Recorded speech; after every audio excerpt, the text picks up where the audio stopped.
మంచి మంచి రెసిపీస్ కోసం చెర్రీ షెఫ్ ఛానల్ని సబ్స్క్రైబ్ చేసుకోండి. హలో అమిగోస్, నేను మీ చెర్రీ షెఫ్.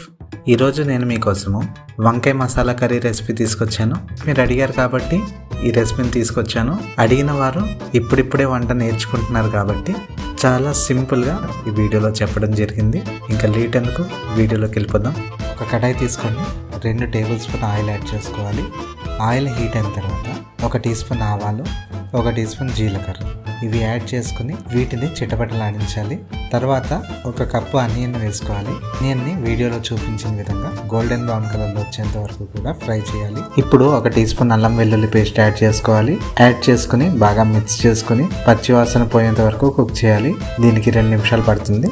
ఇప్పుడు పచ్చిమిరపకాయలు యాడ్ చేసుకోవాలి. పచ్చిమిరపకాయ యాడ్ చేసుకుని ఒక 2 నిమిషాలు బాగా మిక్స్ చేసుకోవాలి. మిక్స్ చేసుకున్న తర్వాత 1 కప్పు టమాటాని యాడ్ చేసుకోవాలి. టమాటా అనేది బాగా మెత్తగా ఉడికిపోయి వీడియోలో చూపించిన విధంగా ఆయిల్ అనేది రిలీజ్ చేసేంత వరకు కుక్ చేయాలి. వన్స్ ఈ కన్సిస్టెన్సీ వస్తే వెంటనే మనము మసాలా పేస్ట్ని యాడ్ చేసుకోవాలి. నేను కోకోనట్ పేస్ట్ని యాడ్ చేసుకుంటున్నాను.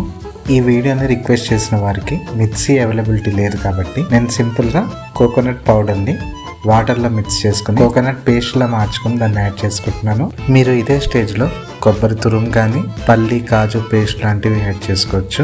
మీరు యాడ్ చేసుకునే ఐటమ్ బట్టి కర్రీలో రిచ్నెస్ అనేది యాడ్ అవుతుంది. ఇప్పుడు వీడియోలో చూపించిన విధంగా దీన్ని 5 నిమిషాలు బాగా మిక్స్ చేసుకుని కుక్ చేయాలి. తర్వాత ఇప్పుడు స్పైసెస్ని యాడ్ చేసుకోవాలి. 1 టేబుల్ స్పూన్ కారం, 1 టీ స్పూన్ పసుపు, 1 టీ స్పూన్ ధనియా పొడి, 1 టీ స్పూన్ గరం మసాలా. వీటిని ఒక 2-3 నిమిషాలు బాగా మిక్స్ చేసుకోవాలి.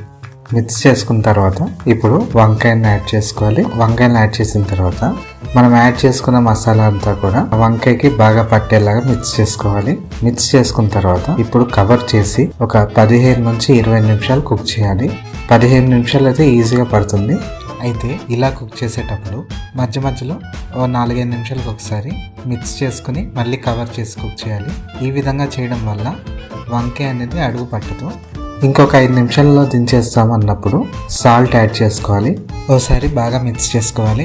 ఇప్పుడు మన కర్రీ ఆల్మోస్ట్ రెడీ అయిపోయినట్టే. వీడియోలో చూపించిన విధంగా ఒక ఫోర్క్తోనో లేదా టూత్ పిక్తోనో వంకాయ ఉడికిందో లేదో చెక్ చేసుకోండి. టూత్ పిక్ ఇన్సర్ట్ చేసినప్పుడు అది చాలా ఈజీగా లోపలికి దిగిపోవాలి. అప్పుడు మన వంకాయ ఉడికిపోయిందని అర్థం చేసుకోవాలి. ఇప్పుడు మళ్ళీ కవర్ చేసి ఒక 5 నిమిషాలు కుక్ చేసుకుని దీన్ని ప్లేటింగ్ చేసుకోవాలి. ఇలా చేసుకుంటే ఈవెన్ ఫస్ట్ టైం చేసినప్పుడు కూడా చాలా పర్ఫెక్ట్గా వస్తుంది. సాధ్యమైనంత వరకు అరటిపండు ఒలిచి నోట్లో పెట్టినంత సులువుగా ఈ వీడియోలో చెప్పడం జరిగింది. మరి ట్రై చేస్తారు కదా. వీడియో నచ్చిందా? అయితే లైక్ చేయండి. ఛానల్ని ఇంకా సబ్స్క్రైబ్ చేసుకోలేదా? అయితే వెంటనే సబ్స్క్రైబ్ చేసుకోండి. మీకేమైనా రెసిపీ కావాలా? అయితే కామెంట్ చేయండి. మరి ఒక మంచి రెసిపీతో కలుద్దాం. Cherry chef signing off.